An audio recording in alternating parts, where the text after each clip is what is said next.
What a beautiful river. But you may ask, what makes a river beautiful?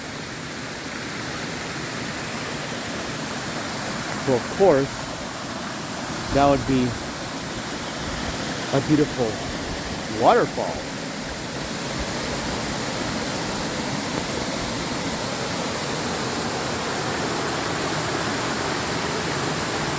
And what makes a beautiful waterfall? Well, you couldn't have a beautiful waterfall without those beautiful cliffs.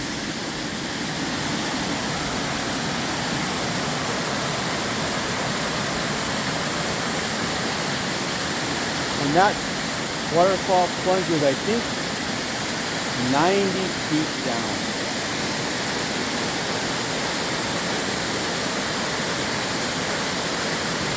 And boy, this rock is really slippery.